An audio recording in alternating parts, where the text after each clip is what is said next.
بسم اللہ الرحمن الرحیم۔ السلام علیکم ناظرین، آج ہم وہ لڑکا کون تھا کہانی لے کر آپ کی خدمت میں حاضر ہیں۔ کراچی کے بارے میں اکثر سنا تھا کہ یہاں پر مفوق الفطرت باکثرت پائی جاتی ہے۔ مجھے بھی ایسی چیزوں کو دیکھنے کا بہت شوق تھا اور اب بھی ہے۔ میں نے سنا ہے کہ اگر کوئی غیر مرئی شے آس پاس ہو تو ماحول میں خنقی بڑھ جاتی ہے۔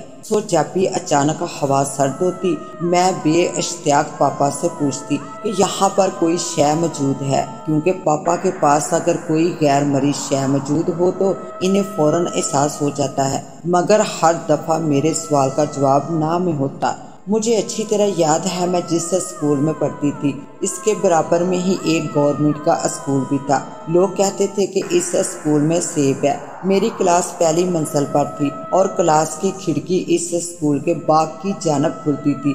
میں جب بھی اس طرف نگاہ ڈالتی، مجھے ہمیشہ جنگل جلیبی کے درخت کے پاس ایک لڑکی سر جھکائے بیٹھی دکھائی دیتی کہ میں اس کے پاس جاؤں اور پوچھوں کہ وہ اکیلی کلاس چھوڑ کر یہاں کیوں بیٹھی رہتی ہے، مگر میری حسرت ہی رہی۔ مجھے بہت حیرت ہوئی جب میں 5 سال بعد اچانک اپنے اسکول گئی اور اپنی کلاس دیکھنے کی خواہش میں اس کھڑکی کے پار دیکھا تو وہی منظر جھو کا تو تھا۔ وہ لڑکی جنگل جلیبی کے درخت کے نیچے اسی حالت میں سر جھکائے بیٹھی تھی۔ یہ میری زندگی کا ناقابل فراموش واقعہ تھا، لیکن میں آپ کو اپنے پاپا کے بارے میں بتا دوں کہ ان کا اکثر ایسی چیزوں سے ٹکراؤ ہوتا رہتا تھا۔ ایک یادگار واقعہ میرے پاپا کے ساتھ پیش آیا، میں انہی کی زبانی بیان کر رہی ہوں۔ بچوں کے ساہیوال شفٹ ہونے کے بعد میں سرجانی آ گیا اور ایک دوست کے ساتھ کمرہ شیئر کرنے لگا۔ کسی زمانے میں جب یہاں زیادہ آبادی نہیں تھی تو یہی مشہور تھا کہ یہاں غیر مرئی مخلوق کا مسکن ہے، مگر اب جو انسانوں کی آبادی میں اضافہ ہوا تو شاید مخلوق نقل مکانی کر گئی۔ ایک دن میں صدر سے سرجانی گھر کی طرف آ رہا تھا۔ موٹر سائیکل خراب ہونے کی وجہ سے اس دن میں نے 4 سیٹر کو عزت بخشی۔ سواریاں سبھی اپنی اپنی منزل پر اتر چکی تھی، صرف میں ہی رہ گیا تھا۔ میں نے دیکھا سرجانی کی طرف جاتے ہوئے ایک موڑ پر 13-14 سال کا لڑکا کھڑا رکشے کو ہاتھ ہلا رہا ہے۔ رکشے والے نے رکشہ روک کر اس سے جگہ پوچھی۔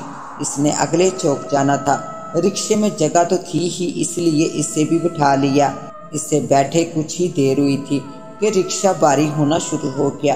جیسے ہی مجھے احساس ہوا، میں نے مڑ کر دیکھا تو جس جگہ سے وہ بچہ بیٹھا تھا وہاں سے اس کی ٹانگیں لمبی ہوتی آ رہی تھی، جبکہ وہ بچہ بالکل بے خبر ارد گرد سے بے نیاز بیٹھا ہوا تھا۔ جو فاصلہ بڑھتا گیا اس بچے کی ٹانگیں بھی لمبی ہوتی گئی۔ رکشے والا بھی اس بات سے بے خبر رکشہ چلا رہا تھا۔ جب اس بچے کی منزل آئی تو اس کی ٹانگیں میرے دیکھتے ہی سکڑ گئی اور وہ ایک نارمل انسان کی طرح بن گیا۔ اترنے کے بعد وہ ایک موڑ پر ایک گڑھے میں اتر کر غائب ہو گیا۔ اس سارے عمل کے دوران مجھے خوف محسوس نہیں ہوا، بلکہ میں یہ سوچتا رہا کہ اس کا تعلق جنات کی نسل سے تھا یا کسی اور مخلوق سے۔ رکشے والے کو اس بارے میں نے کچھ نہ بتایا کہ وہ کسی ڈر یا خوف سے کوئی حادثہ ہی نہ کروا بیٹھے۔ اپنی منزل پر پہنچنے کے بعد کرایہ ادا کرتے ہوئے میں نے اسے بتایا تو وہ خوف سے پیلا پڑ گیا۔